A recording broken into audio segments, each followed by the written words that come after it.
ہو جائے۔ اب یہ دعائیں مانگتا ہے، اسلام قبول کرنے کے بعد روتا ہے، اور ایسا روتا ہے کہ وجد آتا ہے حضرت بخشی رضی اللہ تعالیٰ عنہ پر، سجدہ ریز ہو کر پھر جاتا ہے، پھر آتا ہے۔ اب تو درد محسوس ہوتا ہے نا، اب تو درد محسوس ہوتا ہے، اسلام میں داخل ہو گیا، اور پھر یہ معلوم ہو گیا کہ خالق کائنات نے جو اعلان کیا کہ اگر کسی نے مومن کو ناحق قتل کیا تو اس کا جہنم ٹھکانہ ہے۔ عام مومن کی بات کر رہا ہوں، اور بخشی نے کہا میں نے تو مومن اعظم کو قتل کیا، میں تو محمد الرسول اللہ کا چچا شہید کیا، وہ تو مومن نہیں تھا، وہ تو مومن اعظم ہے۔ سیدنا صدیق اکبر رضی اللہ تعالیٰ عنہ کا دور ہے۔ سرکار دو عالم صلی اللہ علیہ وسلم کے وفات کے بعد خلیفہ اول بلا فصل سیدنا صدیق اکبر رضی اللہ تعالیٰ عنہ امیر المومنین ہے، بادشاہ ہے 13 لاکھ مربع میل کا۔ حضرت بخشی رضی اللہ تعالیٰ عنہ اس کے دور میں زندہ ہے، رات کی تاریکیوں میں آ کر دعا مانگتا ہے، خداوند کریم میرے ہاتھوں سے کوئی سردار مار دے کہ بیلنس برابر ہو جائے۔ صدیق اکبر رضی اللہ تعالیٰ عنہ کے زمانے میں مسلمہ کذاب جس نے نبوت کا دعویٰ کیا کہ میں نبی ہوں، میں پیغمبر ہوں، صدیق اکبر کا زمانہ ہے، مسلمہ کذاب نے دعویٰ کر دیا کہ اب اللہ کے رسول کے بعد میں نبی ہوں، اس کا نام کیا ہے؟ مسلمہ کذاب۔ حضرت بخشی رضی اللہ تعالیٰ عنہ کے کانوں میں بات پڑی، جا کر میدان میں پہنچا، مسلمہ کذاب کے سینے پر بیٹھا، اس کا سر قلم کر دیا، نیزے پر سر اٹھا کر کہنے لگا او لوگوں مجھے مبارکباد دے دو، اللہ نے میری دعا قبول کر دی، میں نے اس آدمی کو ٹکانے لگا دیا جس نے نبوت کا دعویٰ کیا۔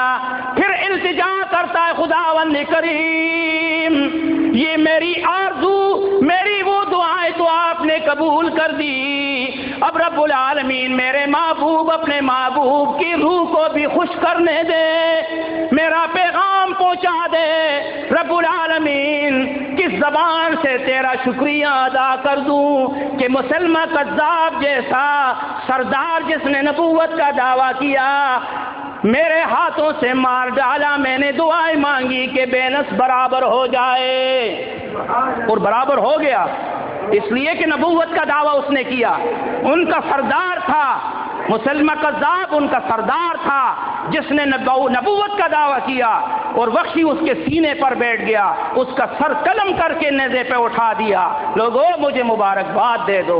خداوند کریم کیسے دعائیں قبول کرتا ہے، لیکن دعا میں کچھ خلوص بھی ہو، نیک عزائم والی دعا ہو نا عزیز دوستو، پھر ہماری تمہاری دعائیں تو نہ ہونا، دعائیں وہ ہو جس میں خلوص ہو اور جس میں اللہ کی رضا ہو۔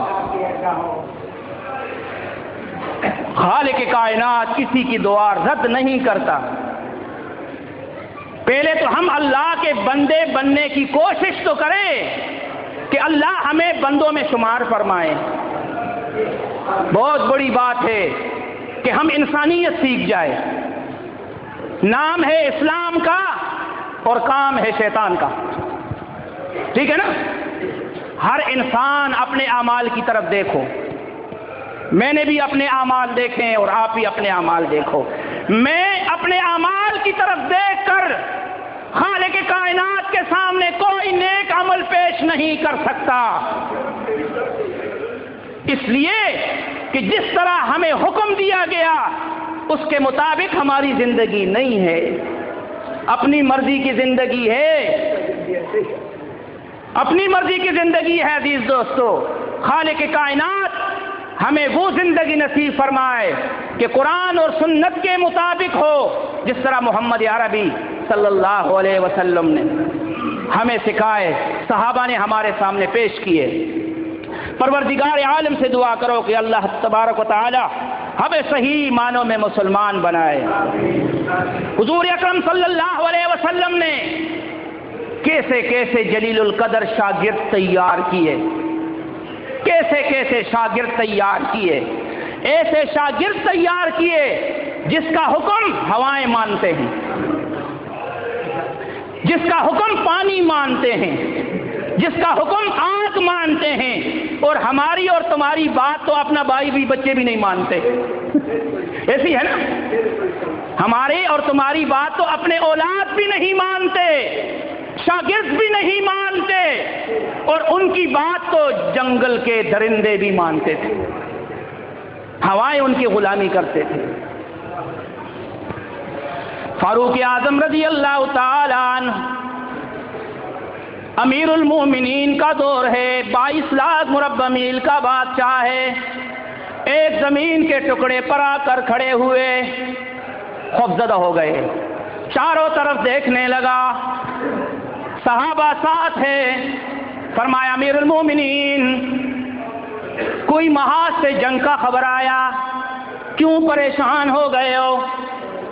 پریشان جیسے ہو گئے نا، پوچھتے ہیں صحابہ، جان نثار امیر المومنین کے ساتھ جو جان نثار تھے پوچھ رہے ہیں، امیر المومنین کہیں محاذ سے جنگ کی خبر آئی؟ فرمایا کوئی خبر نہیں، فرمایا آپ کے رنگ میں تھوڑا فرق آیا، پریشانی جیسی۔ فاروق اعظم رضی اللہ تعالیٰ عنہ نے فرمایا یہ وہ جگہ ہے جہاں میں اپنے بکریاں چرایا کرتا تھا، یہ وہ جگہ ہے جہاں میں اپنے بکریاں چرایا کرتا تھا، مجھ سے بکریاں سنبھالی نہیں جاتی تھی، میرا باپ خطاب مجھے کہتا تھا او عمر بکریاں تو سنبھال نہیں سکتے، زندگی کیسے گزارو گے؟ آج تو تیرے سے بکریاں بھی سنبھل نہیں جاتی، زندگی عمر کیسے گزارو گے؟